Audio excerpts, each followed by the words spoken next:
మధ్యలో వెర్రివాడనైన నన్ను పిలిచినది అద్భుతము.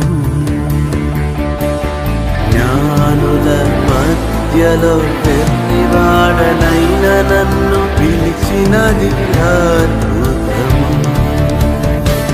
నేను దేనికి పాత్రను కాదు, ఇది కృపయే